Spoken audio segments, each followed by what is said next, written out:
സംപ്രേഷണം ചെയ്തതിൽ എന്നും മലയാളത്തിൽ ആളുകളുടെ മനസ്സിൽ മുൻപന്തിയിൽ ഇടം നേടിയിട്ടുള്ള പരമ്പരയിൽ ഒന്നാണ് സാന്ത്വനം. പരമ്പര അവസാനിച്ചിട്ട് ആഴ്ചകൾ പിന്നിടുമ്പോഴും ഇതിലെ താരങ്ങളൊക്കെയും സാന്ത്വനം കഥാപാത്രങ്ങളായാണ് ഇന്നും ആളുകൾക്കിടയിൽ സുപരിചിതരായിരിക്കുന്നത്. അപ്പുക്കിളിയും അഞ്ജുവും ശിവനും ദേവേടത്തിയും ഒക്കെ അതേ ഹാങ് ഓവറിൽ തന്നെയാണ് ഇപ്പോഴും ആളുകൾക്കിടയിലേക്ക് എത്തുന്നത്. നിരവധി പരമ്പരകളിലെ വ്യത്യസ്തമായ കഥാപാത്രങ്ങളിൽ അഭിനയിച്ചു.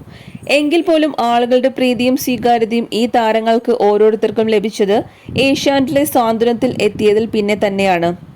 രക്ഷാരാജ് എന്ന നടി മുൻപ് പല സിനിമകളിലും സീരിയലുകളിലും അഭിനയിച്ചിട്ടുണ്ടെങ്കിലും സാന്ത്വനം പരമ്പരയിലെ അപ്പുക്കിളിയായി അമരാവതിയിലെ രാജശേഖരൻ തമ്പിയുടെ മകളും ഹരിയുടെ അപ്പവുമായാണ് ആളുകൾക്കിടയിൽ ശ്രദ്ധിക്കപ്പെടുന്നത്. ഗോപികയുടെ വിവാഹത്തിനടക്കം സജീവമായി രക്ഷാരാജ് എത്തിയിരുന്നു. ഭർത്താവിനൊപ്പമുള്ള രസകരമായ മുഹൂർത്തങ്ങളൊക്കെ രക്ഷാരാജ് പലപ്പോഴും തന്റെ സോഷ്യൽ മീഡിയ പേജിൽ പോസ്റ്റ് ചെയ്യാറുമുണ്ട്. സാന്ത്വനം പരമ്പര സംപ്രേഷണം ചെയ്തുകൊണ്ടിരിക്കുന്ന സമയത്തായിരുന്നു രക്ഷയുടെയും വിവാഹം നടന്നത്. ഇപ്പോൾ കഴിഞ്ഞ കുറച്ചു നാളുകളായി താരം പങ്കുവയ്ക്കുന്നത് ഗുരുവായൂർ ക്ഷേത്ര നടയിൽ നിന്നുള്ള വീഡിയോസും ചിത്രങ്ങളുമാണ്. ഗോപികയുടെ വിവാഹം കഴിഞ്ഞതിനോടനുബന്ധിച്ച് ഗുരുവായൂരിൽ നിന്നുള്ള വീഡിയോ സോഷ്യൽ മീഡിയയിൽ അപ്ലോഡ് ചെയ്തിരിക്കുകയാണ് താരം. ഇതിന് പിന്നാലെ വീണ്ടും ഭർത്താവിനോടൊപ്പം കണ്ണന്റെ തിരുനടയിൽ എത്തിയിരിക്കുകയാണ് രക്ഷ.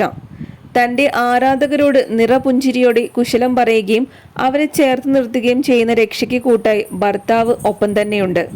ബാംഗ്ലൂരിൽ സോഫ്റ്റ്വെയർ എഞ്ചിനീയറായി ജോലി ചെയ്യുന്ന അർക്കജാണ് രക്ഷയുടെ കഴുത്തിൽ മിന്നു ചാർത്തിയത്.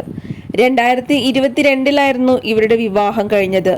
നിലവിൽ പുതിയ പ്രൊജക്റ്റുകളൊന്നും താൻ ഏറ്റെടുത്തിട്ടില്ലെന്നും നല്ല പ്രൊജക്റ്റുകൾ വരികയാണെങ്കിൽ ചെയ്യുമെന്നും ഗോപികയുടെ വിവാഹത്തോടനുബന്ധിച്ച് മാധ്യമങ്ങളോട് രക്ഷാരാജ് സംസാരിച്ചിരുന്നു.